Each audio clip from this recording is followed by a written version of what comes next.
got two choices. The old style of bulldogging, right here. That's the old style. They taught it. I learned it. I thought I was great at it too. Boy, I'd do that, and I'd wait for that steer to come all around, way around, trickle around, and then I'd go get the nose, and then I'd pull. That's what I'd do. Took forever for a steer to fall.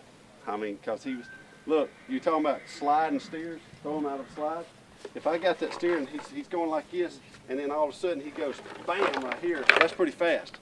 If I got that steer and I take his head like this, and he trickles around 1, 2, 3, 4, 5, that's pretty slow, ain't it?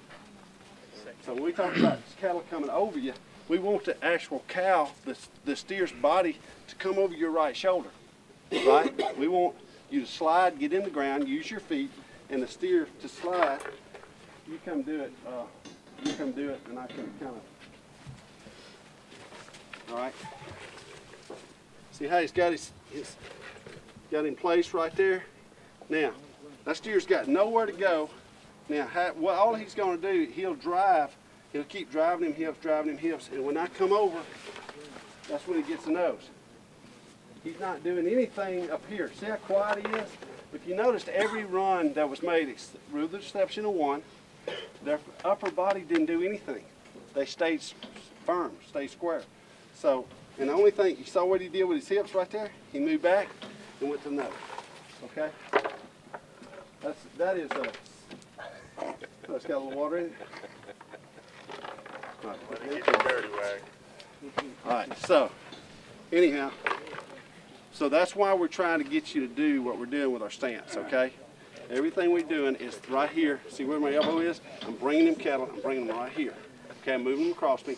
And all I want to do is I want that cow, and another thing is if you'll wait, get in your slide, use your feet to make that cow come over you instead of your upper body. When that cow does come over you, his nose is going to be right there every time. So you ain't got to do a whole lot, but just break over to waist and drive your hips, and that steer's going to be right there. Does that make sense? Yes, sir. Work hard, smart, not hard. You know, when you guys get out there and you want the steer's really pushing you, first thing you want to do is stop him. Don't pull him. Oh shoot, he's running off with me. Stop him. Don't stop him. Stay in the ground. Stay down. Stay in the ground. Get light. If a steer's strong and they are pushing you, look where that steer's head is. Look where his eyes are. And if you pull, where's his eyes? They're still looking where he's going, right? You lift and get your elbow up. Now where's his eyes? Changed his eyes. One's looking right down at the ground, one's at the sky. That's when they get light. That's why we tell you to lift and to get your elbow up. Where's that steer's eyes? He depends on you now to hold him up. He's depending on you for balance and support. If I pull, I'm sliding him, and all I'm doing is jerking and pulling, he can see where he's going. He's going to cut. If he's strong enough, and most of them are, especially some of you guys just starting, them lighter guys, they're going to keep going. Next thing you know, they're going that way. Your legs are back here. You're dragging. Your feet get behind you. How many of you have ever felt your legs behind you? I guarantee you, we've all done it. And that's why. And man, it ain't no fun either. You lift here and get that elbow up. Look where that steer's eyes go. And like Tom said, and like Tyler was showing you, then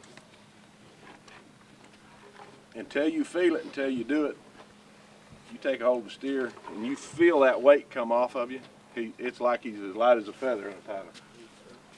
You make that run, everybody that's made that run, I don't care if that steer weighs 600 pounds. You hook his nose, you throw him that high. Go walk up, try to lift something 600 pounds, you can't do it. Yeah. But you use their momentum, and then they depend on you for balance and support.